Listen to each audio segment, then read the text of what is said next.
Uma produção WGBH Boston associada a Harvard University. Qual a coisa certa a fazer?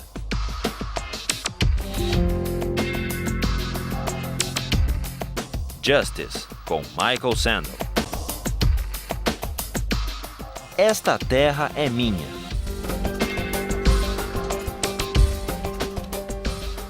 Today we turn to John Locke.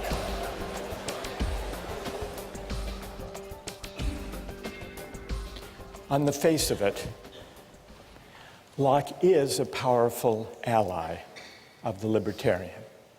First, he believes, as libertarians today maintain, that there are certain fundamental individual rights that are so important that no government, even a representative government, even a democratically elected government, can override them.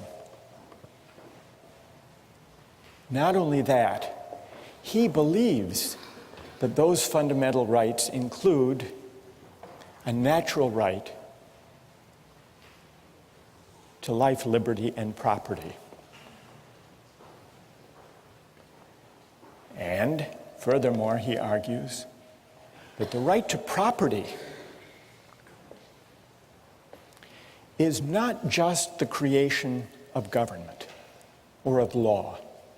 The right to property is a natural right in the sense that it is pre-political.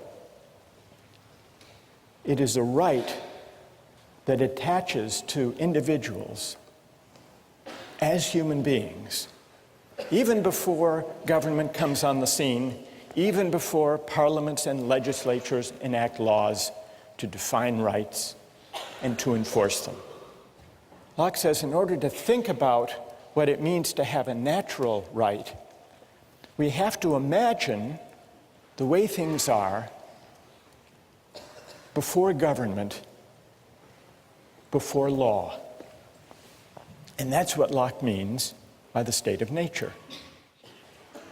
He says the state of nature is a state of liberty.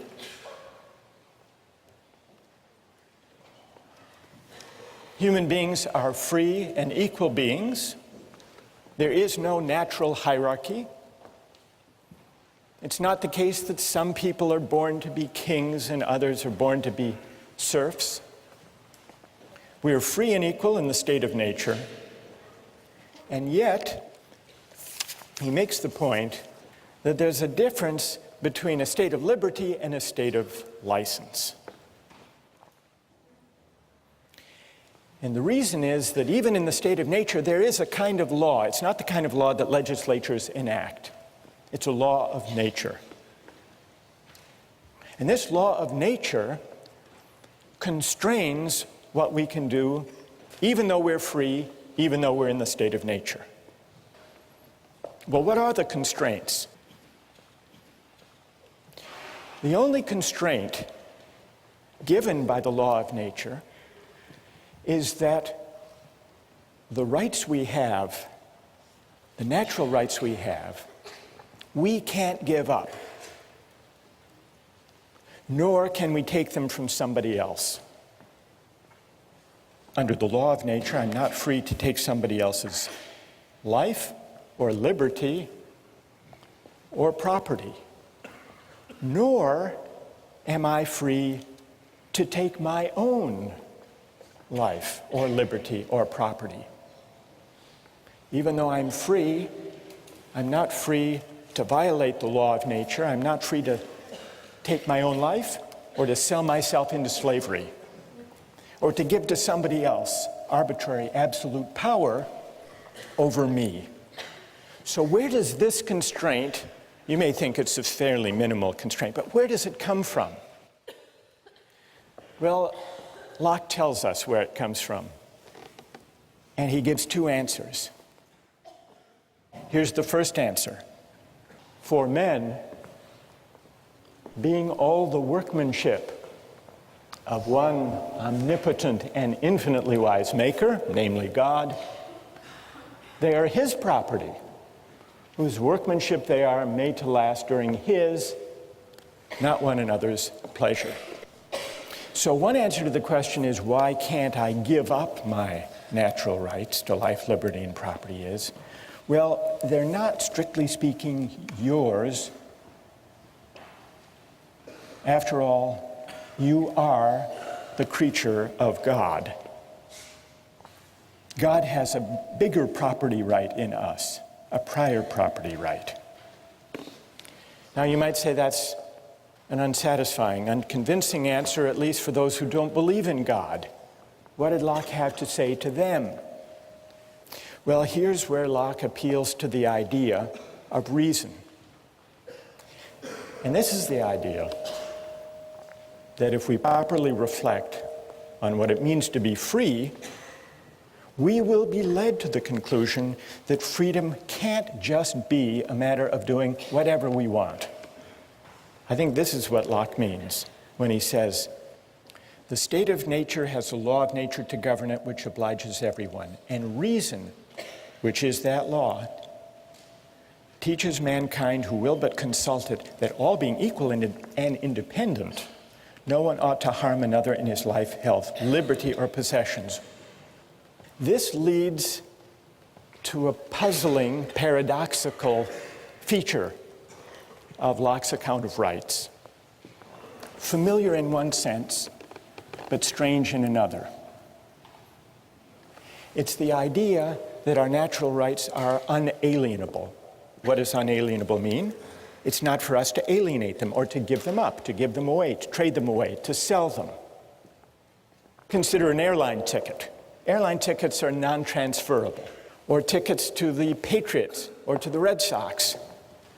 Non-transferable tickets are unalienable. I own them in the limited sense that I can use them for myself, but I can't trade them away.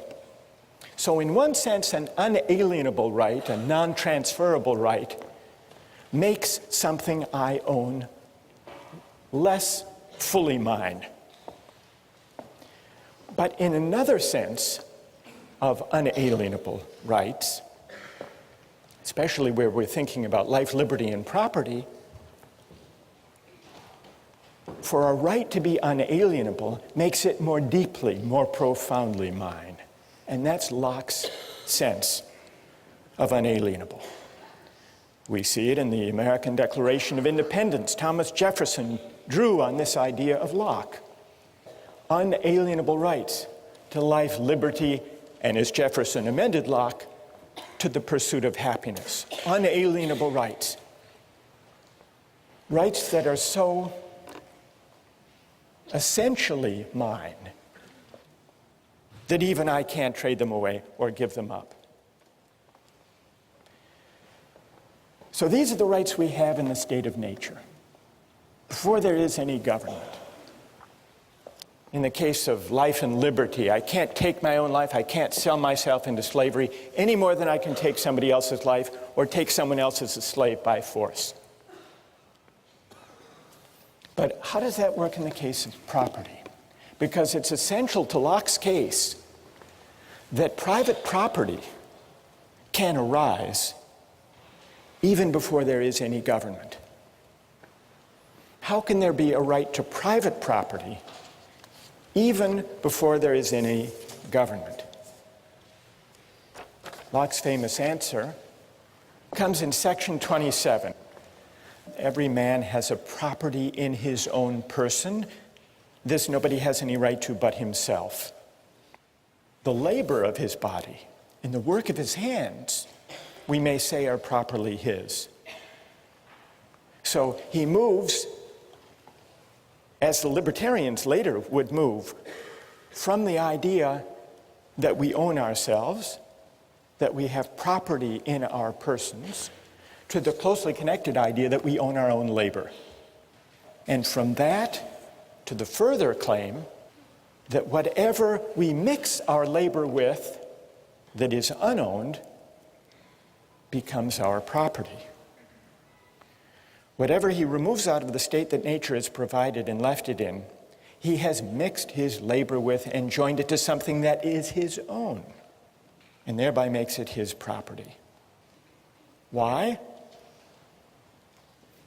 Because the labor is the unquestionable property of the laborer, and therefore no one but the laborer can have a right to what is joined to or mixed with his labor.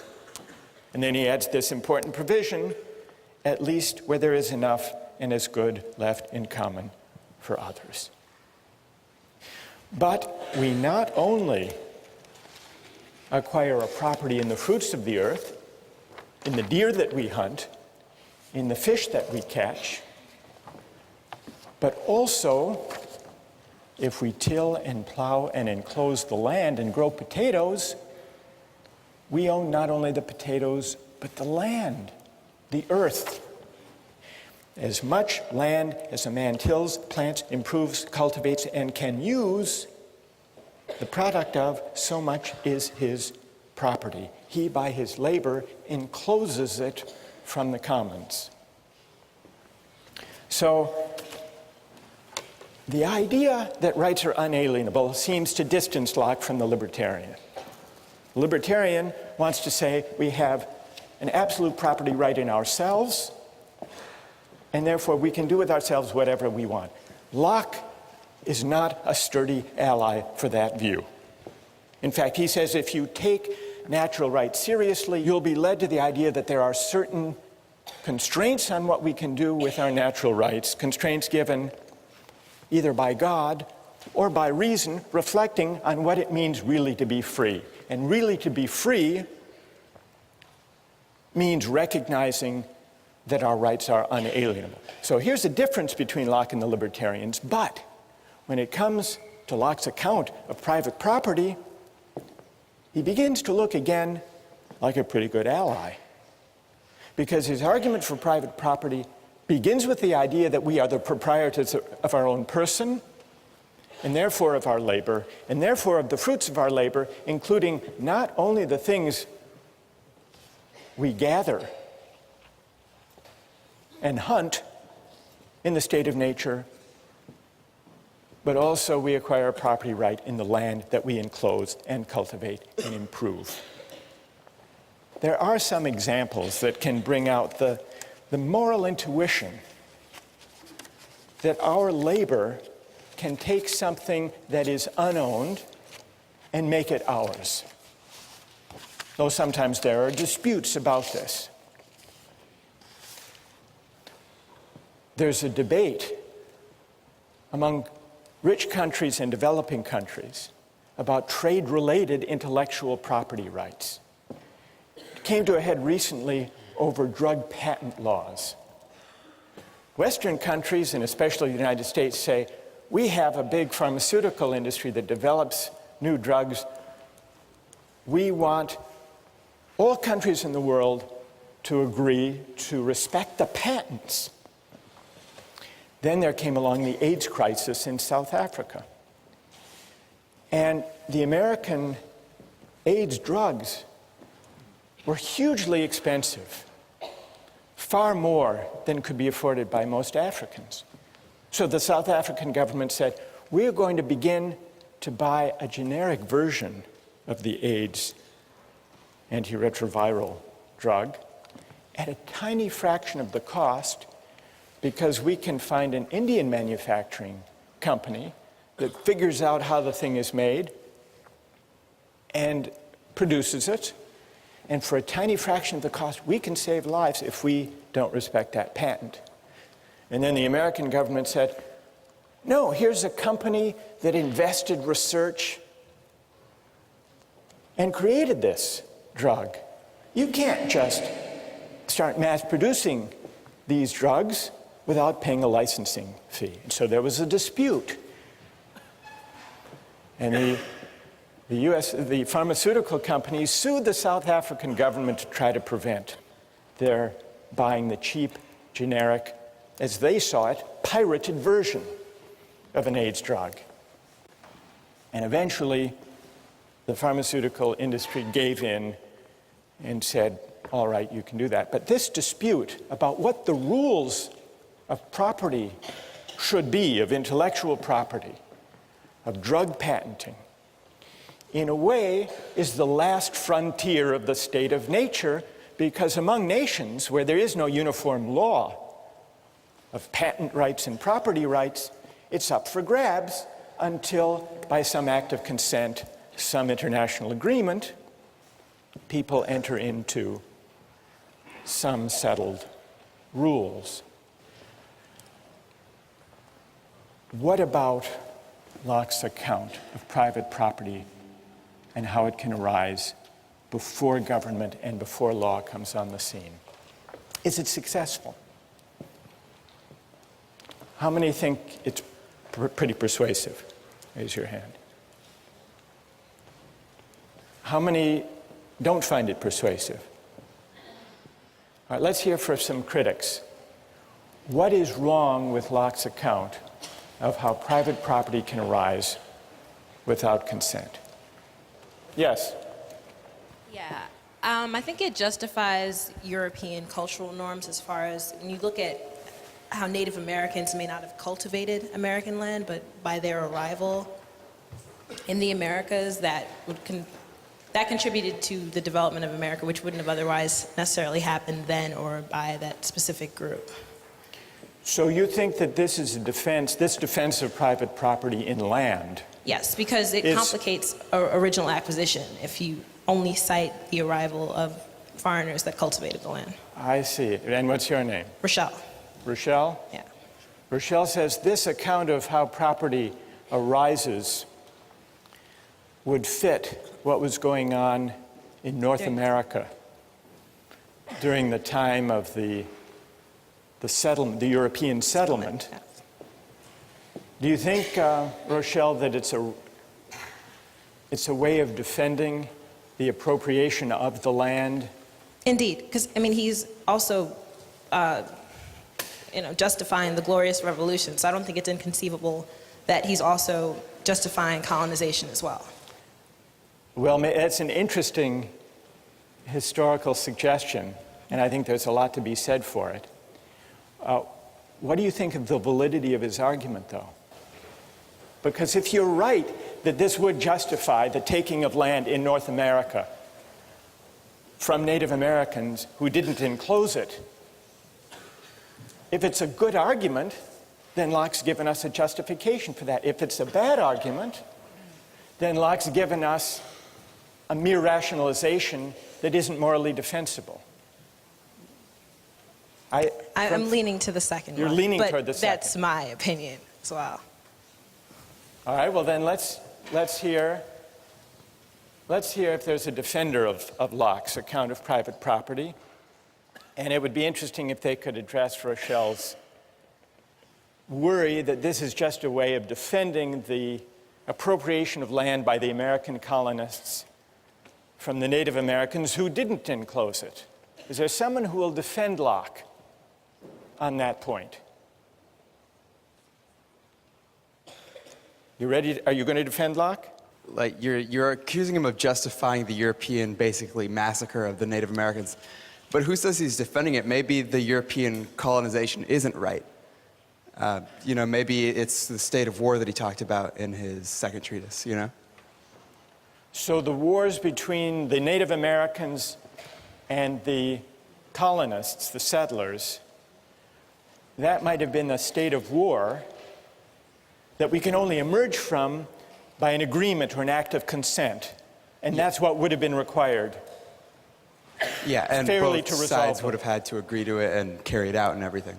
But what about, and what's your name? Dan?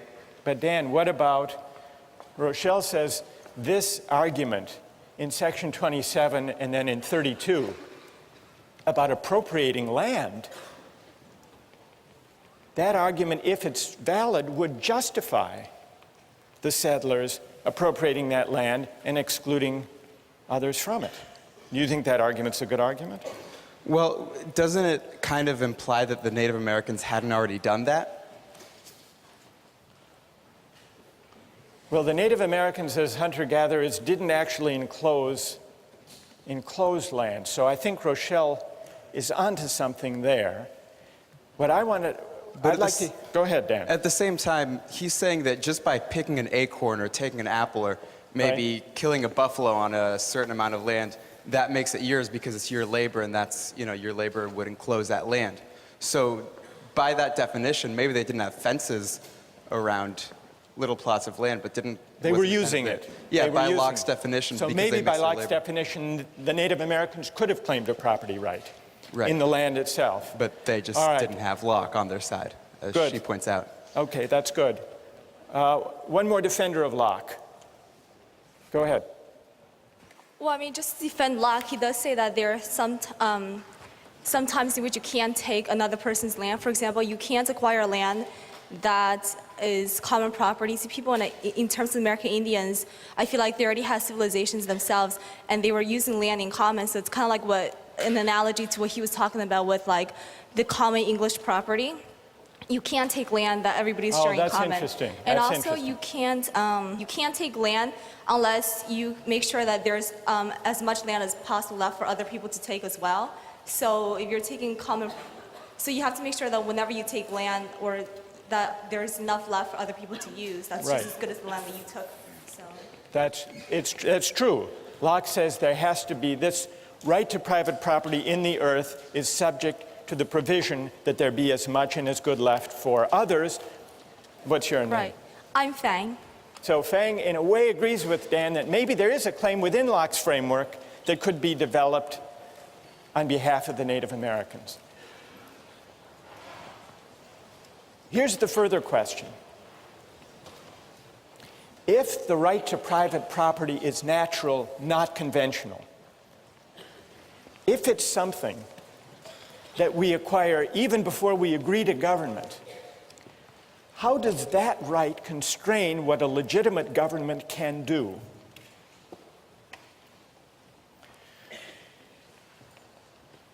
In order finally to see whether Locke is an ally or potentially a critic of the libertarian idea of the state, we have to ask what becomes of our natural rights once we enter into society. We know that the way we enter into society is by consent, by agreement, to leave the state of nature and to be governed by the majority and by a system of laws, human laws. But those human laws are only legitimate if they respect our natural rights, if they respect our unalienable rights to life, liberty, and property. No parliament, no legislature, however democratic its credentials, can legitimately violate our natural rights. This idea that no law can violate our right to life, liberty, and property would seem to support the idea of a government so limited that it would gladden the heart of the libertarian after all. But those hearts should not be so quickly gladdened, because even though for Locke the law of nature persists once government arrives, even though Locke insists on limited government limited by the end for which it was created, namely the preservation of property, even so, there's an important sense in which what counts as my property, what counts as respecting my life and liberty, are for the government to define. That there be property, that there be respect for life and liberty is what limits government. But what counts as respecting my life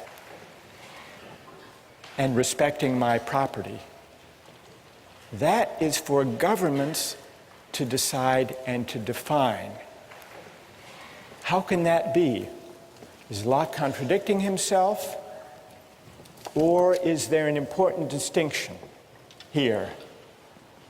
In order to answer that question, which will decide Locke's fit with the libertarian view, we need to look closely at what legitimate government looks like for Locke, and we turn to that next time.